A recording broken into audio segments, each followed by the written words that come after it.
आज हम रासायनिक बल गतिकी के अध्ययन की प्रायोगिक विधियों के बारे में अध्ययन करेंगे। जो पहली विधि है वह है चालकता विधि। इस विधि का उपयोग ऐसी अभिक्रियाओं की गति ज्ञात करने में किया जाता है जिसमें कि जो हमारे क्रियाकारक हैं यानी कि क्रियाकारक या उत्पाद वो आयनिक अवस्था में होते हैं।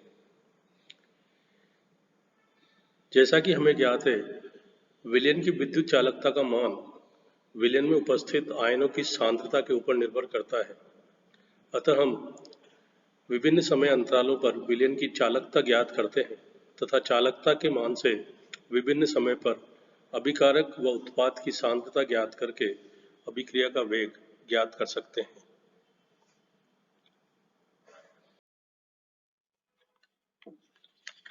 उदाहरण के लिए, जब हम किसी क्षार द्वारा एस्टर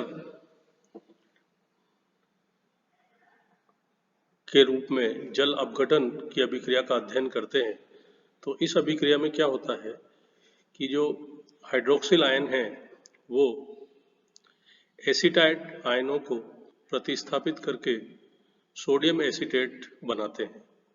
हमें ज्ञात है कि हाइड्रोक्सिल आयन की चालकता का मान एसीटेट आयन की तुलना में बहुत अधिक होता है। अतः जैसे जैसे अभिक्रिया आगे बढ़ेगी विलयन की चालकता कम होती जाएगी। प्रारंभ में चालकता जो कि हमारा पूर्णतः आयनित क्षार है NaOH उसकी होती है तथा अंत में चालकता क्षार के बराबर सांद्रता के सोडियम एसीटेट की प्राप्त होगी। प्रयोग में हम क्या करेंगे कि समान सांद्रता के सोडियम हाइड्रोक्साइड तथा एस्टर के विलयन को समान आयतन में लेकर एक थर्मोस्टेट में रख लेंगे।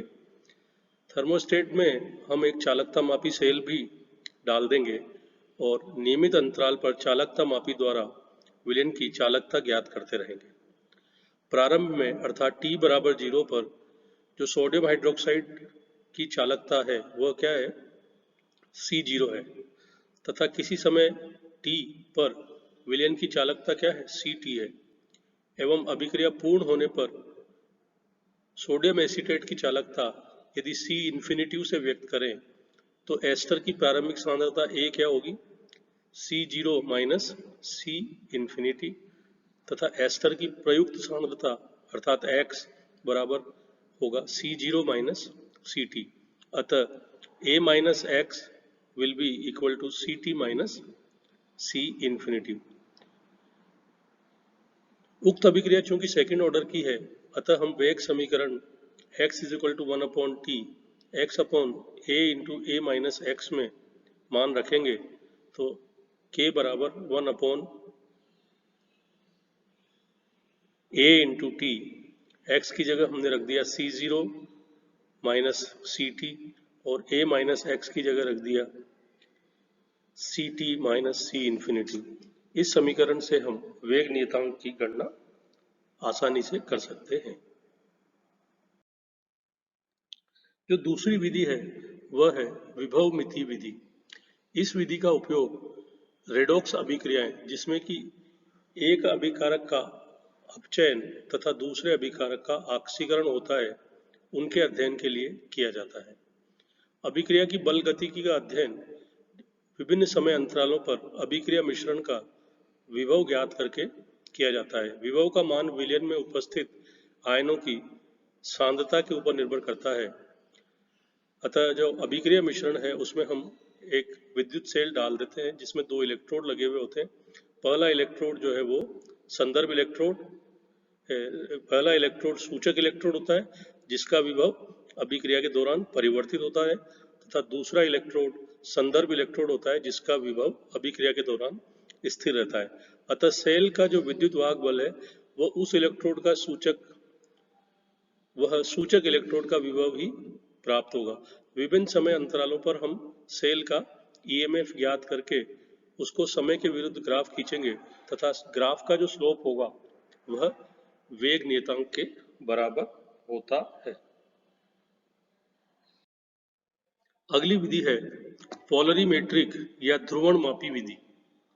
इस विधि में अभिक्रिया की बल गतिकी का अध्ययन ध्रुवणमापी की सहायता से ध्रुवित प्रकाश तल के घूर्णन कोण में परिवर्तन ज्ञात कर किया जाता है।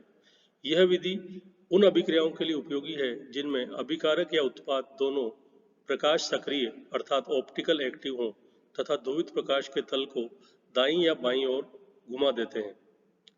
इसके उदाहरण के लिए हम इन्वर्जन ऑफ केन शुगर यानी कि इक्षु शर्करा का प्रतिपन की अभिक्रिया का उदाहरण लेते हैं। C12H22O11 plus water changing into glucose plus fructose. यह जो है एक सूडो फर्स्ट ऑर्डर रिएक्शन है, क्योंकि यहाँ पर जो है अभिक्रिया की जो वेग है वह केवल सुक्रोज की सांद्रता के ऊपर निर्भर करती है। जल यहाँ पर एक विलायक के रूप में कार्य करता है, अर्थात घूर्णन में परिवर्तन अपघटित सुक्रोज की मात्रा के समानुपाती होगा। प्रयोग करने के लिए हम क्या करेंगे कि शुद्ध सुक्रोज को जल में मिलाकर उसमें एक बूंद थाइमोल डाल देते हैं, जिस दूसरे बीकर में 1NaCl का विलयन बनाकर दोनों को थर्मोस्टेट में रख देंगे। 1NaCl हम जल अपघटन के लिए काम में ले रहे हैं। जब दोनों विलयन का ताप स्थिर हो जाता है तब हम दोनों को मिला देंगे और मिश्रण को हम पोलरीमीटर में डाल देंगे। नियमित समय अंतराल पर हम विशिष्ट घूर्णन ज्ञात करते रहते हैं तथा अंतिम पाठ्यक्रम जो है वह जब हम सॉल्यूशन को ओवरनाइट रख देंगे उसके बाद लिया जाता है। जैसा कि हमें ज्ञात है, किसी अभिक्रिया का विशिष्ट घूर्णन, किसी यौगिक का विशिष्ट घूर्णन निम्न सूत्र द्वारा ज्ञात किया जाता है। Alpha is equal to alpha at particular T temperature and wavelength is equal to alpha upon LC।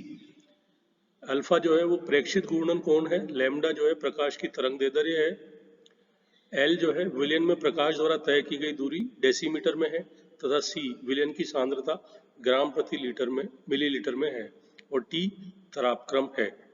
यदि T बराबर 0 पर विशिष्ट घूर्णन R0 तथा T समय पर जो घूर्णन है उसको RT द्वारा तथा अंतिम पाठ्यक्रम को R इंफिनिटी द्वारा व्यक्त करें तो जो सुक्रोज की प्रारंभिक सांद्रता है A उसे हम R0 माइनस R इंफिनिटी द्वारा व्यक्त करेंगे। सुक्रोज की प्रयुक्त सांद्रता X बराबर R0 माइनस RT हो जाएगी तथा सुक्रोज की T समय पर सांद्रता A माइनस X वो जो है RT माइनस R इंफिनिटी के द्वारा दी जा सकेगी।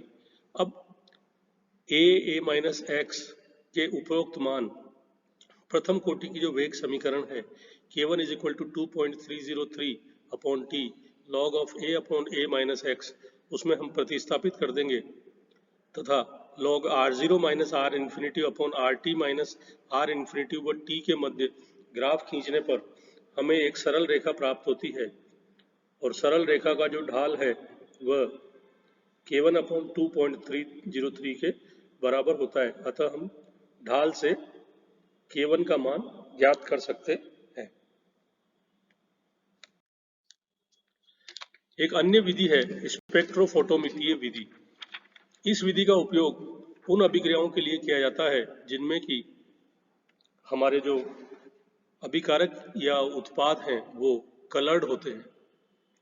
जब किसी पदार्थ के विलयन में से प्रकाश का पुंज गुजारा जाता है तो प्रकाश का कुछ भाग अवशोषित तथा शेष भाग निर्गमित व विवर्तित होता है। प्रकाश की कितनी मात्रा अवशोषित हुई है यह उस पदार्थ की संरचना तथा सांद्रता पर निर्भर करती है तथा लैम्बर्ट बियर नियम से प्रकाश घनत्व या अवशोषणांक ज्ञात कर लिया जाता है। A is equal to ECL या is equal to log of I0 upon I। I0 जो है वो आपतित प्रकाश की तीव्रता है, I जो है निर्गमित प्रकाश की तीव्रता है, L जो है प्रायोगिक जो नली है जिसमें से प्रकाश गुजरता है उसकी सेंटीमीटर में लंबाई है, ईटा जो है मोलर विलोपन गुणांक है और ऑप्टिकल डेंसिटी यानी कि प्रकाशिक घनत्व और A अवशोषणांक है।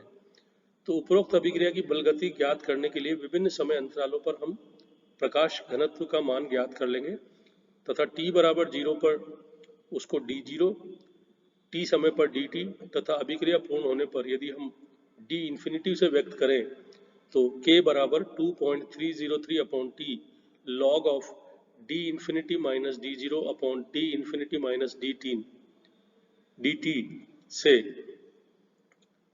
हम जो है वेग नियतांक का मान ज्ञात कर सकते हैं।